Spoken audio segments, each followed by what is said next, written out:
standing in the middle of Nam Market here in Seoul, which is a really huge market with all kinds of food stalls and also lots of clothing and knickknacks and just about anything you can imagine. It's completely wild. There are about 30 million people in Seoul, and when you're in the market in these tiny alleys, it feels like half of them are here. It isn't getting too crowded yet, as you can see. This is one of the side alleys. There's tons of little side alleys that you can kind of go through, but I'm told in about an hour or two when the sun comes down, it's going to get really packed and everybody's going to be eating everything.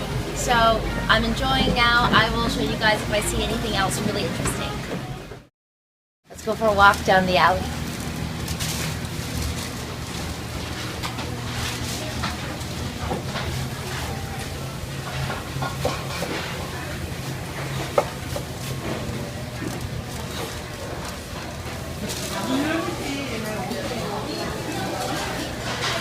여기?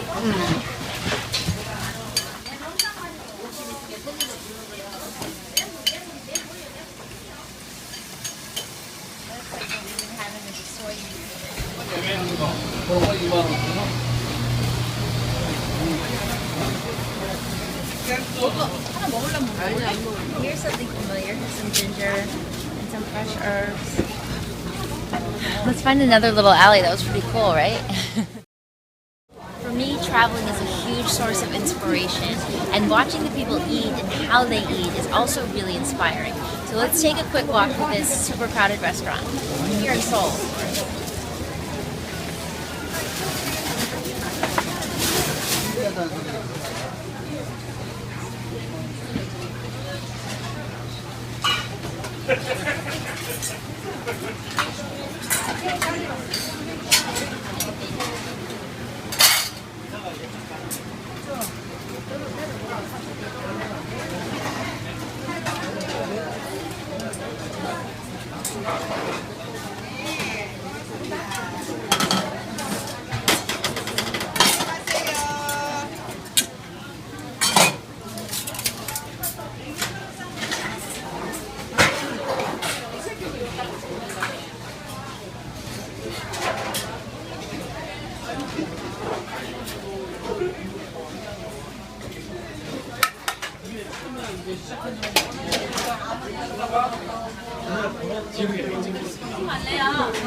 I love the passion, I love the excitement. Everybody in Korea is so passionate, especially when they're eating. And as you can see, they're pretty much serving all the same things, row after row after row. But everyone probably has their own favorite little stall where they like to eat. And I love how there's so many different dishes. There's kimchi, there's little bowls of greens and different vegetables, and it's amazing. This is another little alley in the market. Let's take a little peek into Korean life.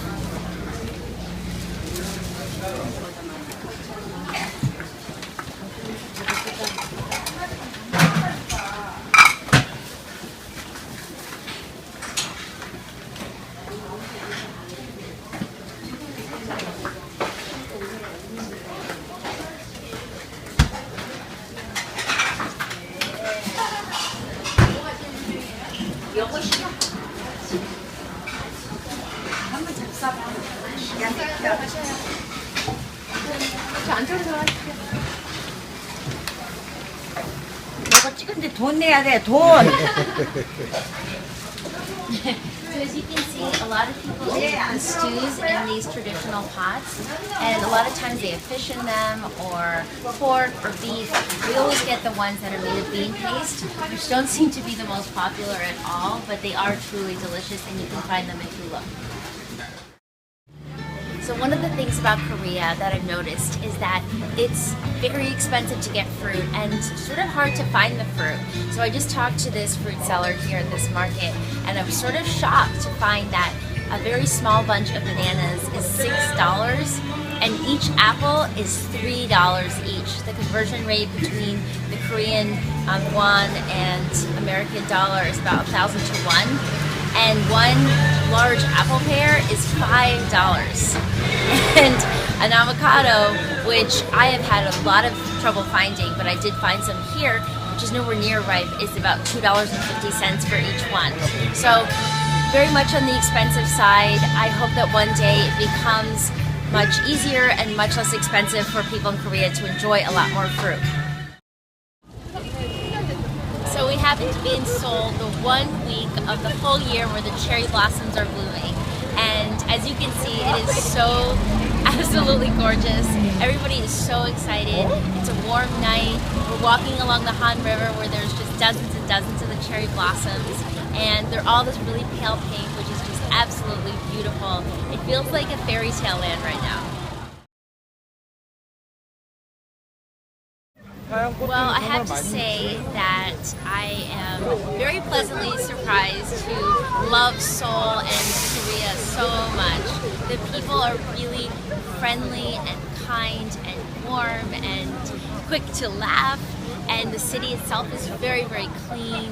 There's so much to do. There's palaces and museums and lots of markets, and I have to say that I really, really love South Korea. So I'm past the first gate of Gangbungang Palace, which I know I'm probably pronouncing completely incorrectly, but I wanted to share with you the beauty of this palace, which is the first palace in the Joseon dynasty. It's about 600 years old. Even though parts of it have been destroyed during different invasions and rebuilt, you can really get a sense of the power and the energy here. This is the place where kings lived and where a lot of state political affairs took place. And it really is a special place. It's a place that's a very important part of Korean history. So I wanted to give you a little peek inside the second gate rather.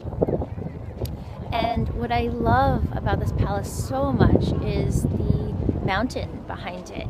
And when you get into the palace, there's a lot of different paintings depicting not only the mountain, but the elements of nature, which I think make this palace and make Korean architecture and palatial architecture so special and that much more magnificent.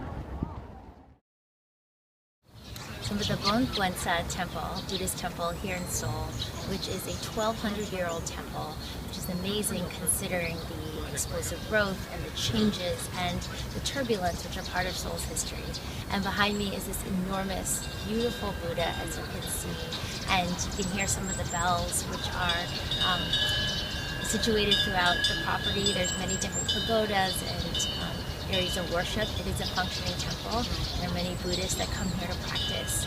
And I just want to share with you this sacred temple. These are the types of places that are amongst my most favorite and most memorable parts of my journeys. They're the places, the sacred spots and the places in nature where I like to not just breeze in and out, but really have time to spend a few hours and to have periods of meditation and writing and just reflection and being able to sit.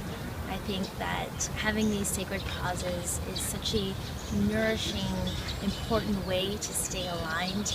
For me, it's a way that I'm able to leave feeling very creative and to learn more about myself and to learn more about the world, and I really get a lot of different ideas and I feel like my thinking, my mind expands. So you don't have to go across the world to experience this. I would encourage you to do the same, to take these pauses, even in the midst of daily life, which can feel really busy and you don't have time. But even if it's just seeking out a park in your town or your city, or just sitting for a couple minutes, or going outside in your backyard to look at the moon for a couple minutes, just being still, especially in nature, helps to keep you aligned and connected to source and connected to all the inspiration and joy in life.